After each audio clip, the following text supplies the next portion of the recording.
Canelo said BJS did what he wanted against David Lemieux. I'm not David Lemieux. And this is what we wanted to see.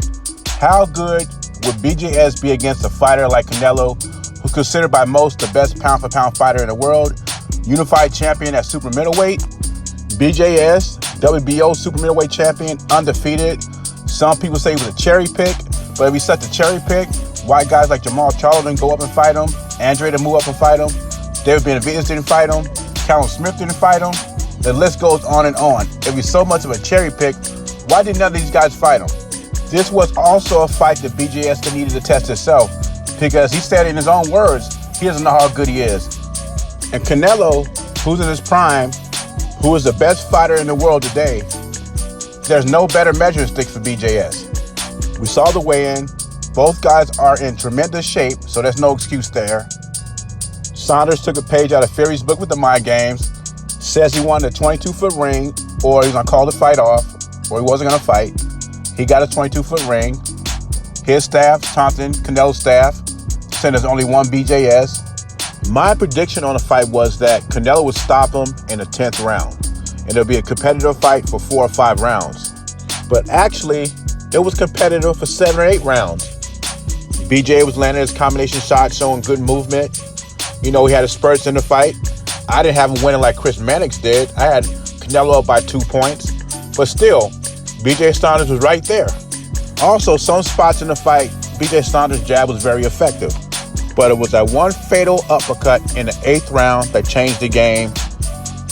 Billy Joe Saunders said he couldn't see out the eye, and his corner didn't send him out. They threw in the towel. Early reports are saying that Billy Joe broke an orbital bone in his eye. Kell Brook re-injured it against Errol Spence, but Triple G is the first one that did it to him. And then you had Naya Inoue, but Naya Inoue continued to fight with it. I will give this to BJS. Unlike Callum Smith, he gave Canelo a fight as long as it lasted. Now, I can't wait till the narratives come out. Oh, Canelo struggled against Billy Joe Saunders. He's an undefeated champion. Billy Joe Saunders has never been beaten, who is a very slick southpaw. He has never been stopped. Canelo's the first guy that stopped him. When you fight top competition, this is what happens. If BJS is such a cherry pick, why hasn't anybody beaten him before Canelo? This is how people act. Canelo had a competitive fight with BJS. He's been exposed. But Andre looks wishy-washy against Leah Williams, who's far from being an undefeated champion. And then you got Jamal Charlo who fought Korobov, and some people thought he lost that, but everybody's good with that. Like IBFP says, keep the same energy. Again, Canelo wins by TKO over Billy Joe Saunders. And next, he's talking about fighting Caleb Plant. He made that clear.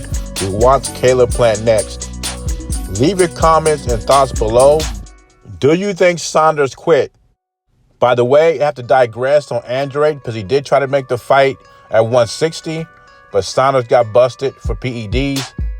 Jay Beezy, I'm gone.